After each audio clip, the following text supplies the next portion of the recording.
السلام عليكم ورحمة الله وبركاته. اهلا بكم في فيديو جديد من فيديوهات قناة زراعة بسيطة. في الفيديو ده هنتعلم طريقة زراعة بذور البامية.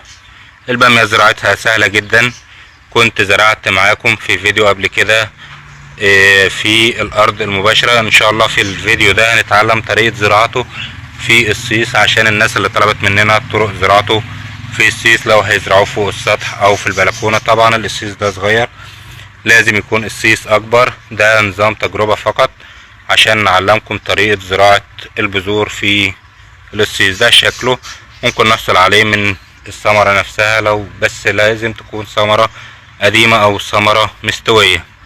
وطبعا التربة بنكون مجهزينها مع بعض اهي، والقصيص طبعا لازم يكون فيه فتحات تهوية من الاسفل.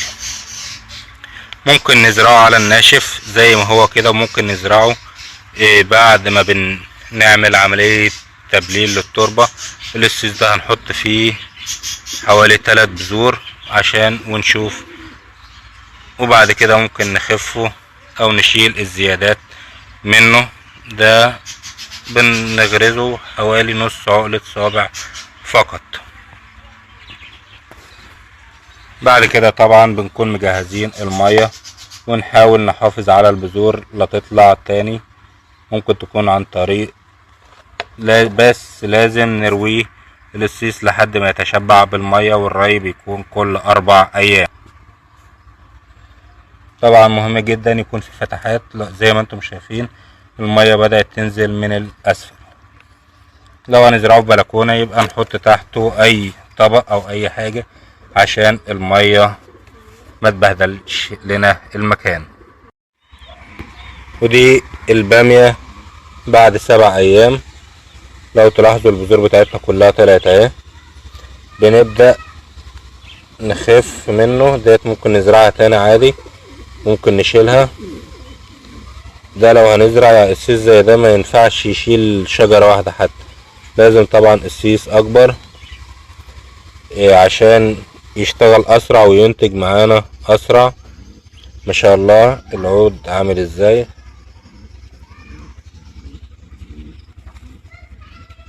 زراعة البامية سهلة جدا، اهم حاجة البذر، وطبعا التربة تكون خصبة وغنية بالعناصر.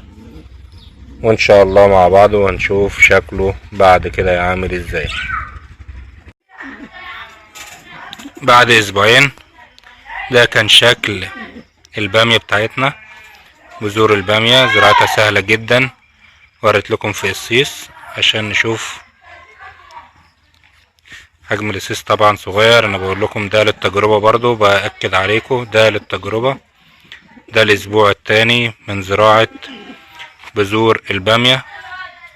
ان شاء الله انتظرونا وهنشوف. نبات البامية اوقات بيبقى ضعيف شوية، لان برضو المكان المزروع فيه صغير جدا بالنسبة لنبات البامية، بيحتاج مكان كبير واوسع زي ما وريتكم. هوريكم برضو زراعته في الارض شكلها عامل ازاي، وزراعته في القصيص بيبقى شكلها عامل ازاي. ده الاسبوع الثالث لزراعة البامية. شايفين شكل الشجر، العود بتاعها بقى عامل ازاي. نمو جيد طبعا، ونمو كويس. زراعة البامية في الصيص في البيت سهلة جدا، لكن زي ما قلت لكم ووضحت لكم ان لازم القصيص يكون كبير. ده الاسبوع الثالث، عمرها 21 يوم تقريبا. ودي بقى البامية بعد حوالي شهر.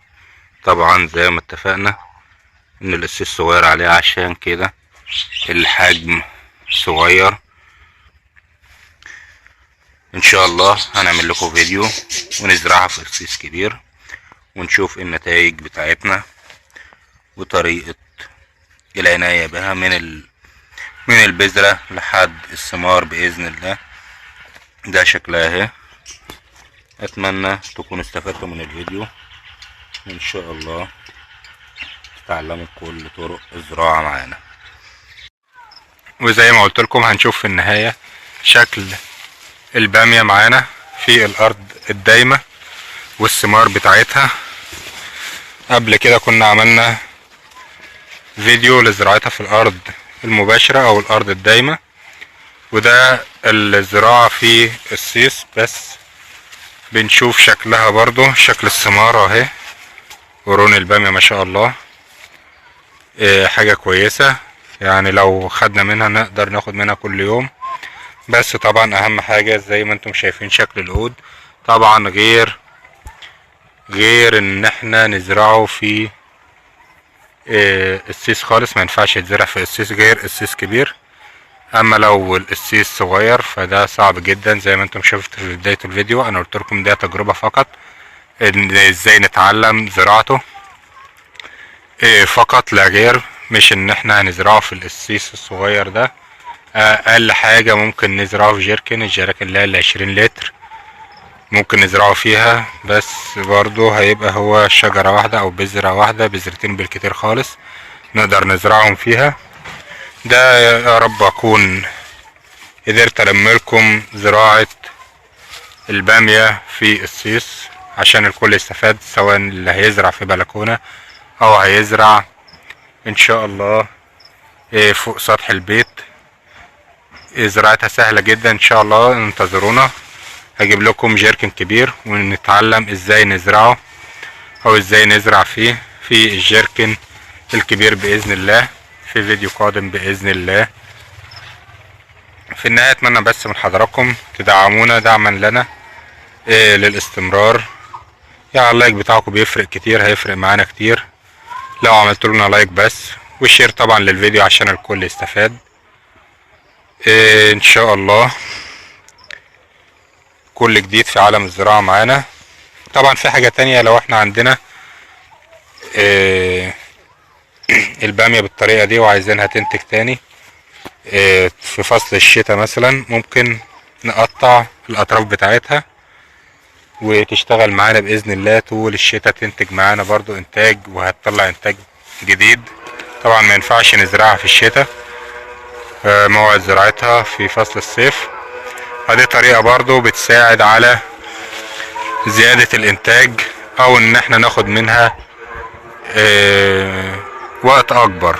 ده لو احنا سايبينها في المكان بتاعنا مش هنستفاد بيه، ممكن نسيبها ونقطع من فوق بس. شكرا لمتابعتنا، وان شاء الله انتظرونا في فيديوهات جديدة اكتر واكتر باذن الله. والسلام عليكم ورحمة الله وبركاته.